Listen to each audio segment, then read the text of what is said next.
Now in Google Classroom, in the stream, I've indicated that I've put a shortest path algorithm piece of work in. It's a video, 21 minutes, but you can fast forward it through. Now the main parts are from, they talk about neural networks and Google Maps, navigation, and also networks around a school building or internationally, moving through switches and hubs, and all of these switches and hubs plus the cabling have weightings attached. Now for a lot of the questions in the A-level, there haven't been weightings attached to the actual nodes themselves, the switches or the vertices, the lines on a graph. So if we look here, A just has a value of 0, C won't add anything. So to get from A to D this way would be 3 plus 1, so it's 4. C doesn't add anything to the efficiency of this network or this travel. Although if it's a town, it would have a certain amount of time to travel through the town or the bypass. If it's a switch, it will have a certain amount of time to make decisions and route network traffic and packets around the network. So what I'm going to do is I'm going to show an example. You can watch through this, but the example that's in the video I think is a bit trivial, really, because there's not many changes. They want to get from Tewkesbury to Stroud, but you could go lots of different ways.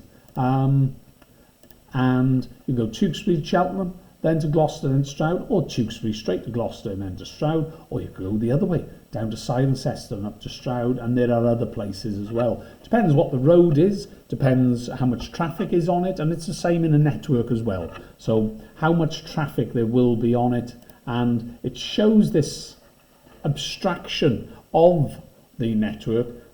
Each of these nodes is indicated as Tewkesbury, Gloucester, Cheltenham, I think that was, and then it was that was Cirencester and so on, Berkeley and Stroud. Now, so we get from T to S. There are a number of different routes. Now you can do them visually, and you can just go, right, well it's 9 plus the 8, 17, plus 10, that's 27. There we are, that's the distance. But then let's have a look, 9 plus 15 plus 15, what's 39? So that's a slow route. Let's have a look at 9 plus 14, that's 23. Oh, that's a much faster route than the 27. So there we are, there's my fastest route, I think. But we'd have to check every single possible way of getting from Tewkesbury to Stroud. Now with this particular example, there aren't that many changes in the table, so that's why I want to give it, I'll use a different example now in a second, just to show the changes. But what would happen is, it would take far too much computational time to try every possible route. And to be perfectly honest, if there's weightings of 15 and 15, and then there's other places down here, Oxford is somewhere around here, and then we travel to Swindon and then up to Stroud, well, really, a lot of them are going to be nonsensical in any case. So we want to look at an algorithm that just discounts large values and just looks for the shortest value to get from one point to another, and then from that point we basically start again and let's look for shortest paths from that point. And if there's a long path, 15, well maybe it'll be just not needed at all. C to 14, yeah, we may use it, but let's see how else we can get to Stroud on 13 plus 17 plus 14. Well, that's certainly not less than this way, so that just gets discounted and isn't used and isn't even stored. So I'm just going to draw a graph, and if I just look at this graph, it's basically just a route around a place called A, B, C, D, E, F, right? So you can think of it as either Google Maps trying to get from A to F, or routing from A to F. Now I've drawn it as A to F. We could go to one of the other points, but you have to determine what the destination is before you do the algorithm. All right, now the algorithm again is in the video, but it's also in, if I come out of this a second, you can see the essential algorithms for A-level, and you can navigate down, and I say that it is on page 163 to 176, an explanation of it. But also, you can have a look at a question from 2019 regarding shortest path. On this question here, the traversal cost for each node is 2. So there's a value of 2, 2, 2. A lot of students didn't get this right because they didn't use from A, so it's 3 plus 2 That's 5 plus 12, 17 plus 2, 19 plus 6, 25 go in that route. And then down the bottom one, 4 plus 2, 6, 16, 17, 18 plus the 6, 24. So 25, because I went this route, is 24. That's less than the top route, and therefore that becomes the chosen route in this particular case. Now that's not using the shortest path, Dijkstra's shortest path algorithm. That's just really a raw, try every possible method. There are only 2 methods here, of course. But once we introduce maybe a B to a C, then maybe then we have to start looking at going B to C, then up, then down, or C, then to B, then up and down as well. So that's what we're going to look at, and the model answers for this are in there. Just to say, explain the purpose of shortest path algorithm is simply to find the shortest distance between 2 vertices or 2 nodes on a map or in a network or on a graph, as is used in computer science for this visualization of a network or a mapping. Doesn't mean that these are straight. These could be straight roads, they could be bendy roads, up a hill, up under a waterfall, or they could be cables. That could be a fibre optic cable. It looks very fast. This says 12. Doesn't mean that it's 12 times as long. It just has a value, a costing of 12. Maybe it's a slower Cat5 type Ethernet cable, or it has a much longer length on it, or something like that. You know, it's but that's the costing of it. Or again, there may be a lot more traffic between B and D, and therefore when I send a packet, it's going to travel fast there, but maybe B deals with a lot of other traffic as well and sends it slower in that multi processing environment, and sends it a little slower, or sends the packets a little slower along that. However, right, let's go and have a look, and I'm going to create my table based on this. So I'm going to say node, or also vertex it's called. So it's going to be A, B, C, D, E, F. F is going to be my destination, and we're going to be looking at distances. Now, distances have to start with something. You can't start with 0 for all of them, because what we're going to do is we're going to see whether getting to D via 9 plus 7 is less than the current value or the current largest way of getting to D.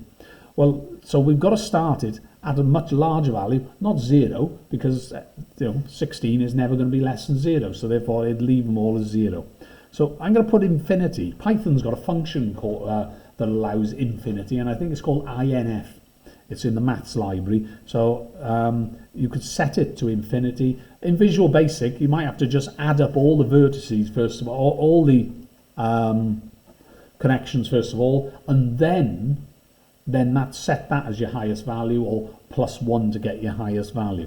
I'm also going to indicate if it's visited, and then I'm going to say where it's come from, which is important to note, and I very often forget that, and then I mess it up, and then I have to redo it. So let's hope I don't do that this time. Now, the distance of A from A is 0. So we've got to now look to see, in order to visit A, we've got to look to see where we can go. And in this particular case, we can go to B, and it costs 9 units of time or speed or efficiency of the connection. And then A to C as a value. Oh, what I should indicate is where it came from. I keep forgetting that. C then as a value of 4, that says there. Okay, 4, and also it came from A. Now, if I find any other ways of getting to C a lot quicker, then I'm going to change where it came from. You'll see that as we work through it. But A is now visited because I've dealt with all the routes. Now I'm going to look down to see which unvisited node has the least value. In essence, it's the shortest to the start. And in this case, it's C. So I'm going to go to C and then have a look at all its possibilities. Now, C to B has a value of 2, right? So that's on top of what we've already got. So 4 plus 2 is 6. Now that's less than the other way of getting to B. So that takes that out, and we're going to put 6 there. I'm going to cross that out and put C to say that it came from C. So we've basically made this connection A to C to B is the value of 6. All right? Then I'm going to look at C to D. That has a value of 2. So it already takes 4 to get to C. Then to D is another 2, so that's going to be 6. And that comes from C. And then we can also see that C goes to E. That has a value of 6 on top of the 4 that we've already got. So C to E is 10, and we'll say that it came from C. Okay. Right, now then, C has now been visited. So we're now going to look at the smallest value from the start, which all these values are, that hasn't been visited. Now I get to B and it's yes, it hasn't been visited, and D hasn't been visited. So you can choose either one really, but I'll choose B because it's alphabetical, and so therefore we scroll down, we've got B is 6. It's not visited, we came from C. Okay, so I don't need to worry about that. That'll only change if anything changes with B. So let's go and have a look at B. Where do we go? B to D has a value of 7. So that's 6 plus 7. To go to D, that's 6 plus 7 is 13. Well, it only costs 6 on another route, so we discount that route. So that's one of the good things about this. We can just discount the route. We've tried from B to D. Now note, I haven't tried A plus to B to D to F and discounted it. I've discounted this as being the shortest because I know there's another quicker route. So B to D, 7. 7 plus 6, we've already got 13, so no, we discount that. Right. B to E has a value of 3. So it's already 6 to B, plus 3 is 9. Oh, now that looks good, because E at the moment, its lowest, is 10. So I'm going to change that to 9, and I'm going to indicate that we came from B. All right, so clearly shown that. B to E was the 6 that it already took, not that one, 9 plus the 3, because we know it was 4 plus 2, and I didn't even need to know that because I've already noted it down as being 6. So 6 plus the 3 is 9, right? And then we have a look again. So B can also go to C. Well, C's been visited, so that can't be a route. There, and that's all. Or we could go back to A again, but again, A's been visited, so we don't need to do that. So now we can say that, look, we've dealt with B. So now let's look down at the distances, the lowest value of any that aren't indicated as yes. And here we are, it's D. So let's do D correctly. D can go to C. No, it can't because it's already been visited, C. D can go to E. Oh, you know, I forgot to write this weight in. It's a 4, that is, from my previous sheet. So D to E has the value 4. So in order to get from D, which is 6, plus 4 is 10, isn't less than the current lowest for getting to E, so therefore we can discount that. And D to F is 8. Well, to go to D is 6, plus the 8 is 14, so that's the lowest so far, and we'll say we get from D. D's now been dealt with, C's already been visited, B has, E, we've dealt with it, and F, so we now can say that. So let's now look at E. E, we can't go to D, they've all been visited, so basically we're looking forward here. So it has the value of 2. So E, to get to E was 9, right? Now to get to E was the value 9. And now we've got another 2, so therefore that's going to give us a value of 11 to get to F, which is less than its current lowest. So we'll say 11, but make sure you change where you came from. And it came from E. Okay, so now let's have a look and see how we would write this final part out, because I should have said that E has been visited now because that's all its routes. F doesn't have any routes further on, so we can indicate that yes, and then we can indicate the fastest route to F. Now let's just make sure we've got, so from F, let's backtrack now. This is another part of the algorithm. So let's backtrack. From F, we came from E. And from E, we came from B.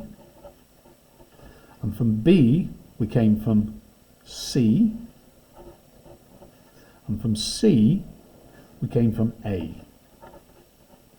So there are our 4 paths. All right? So now we just give them weightings. A to C, well, we know the overall value is 11. But let's have a look. A to C is 4.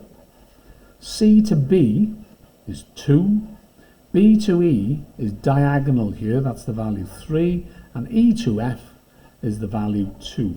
If you add all those up, 6 plus 5, so it comes to 11. Now, WJC like you to write it another way, so we're going to put A to F, and don't worry about curly brackets, but I'm just going to say A to C, C, B,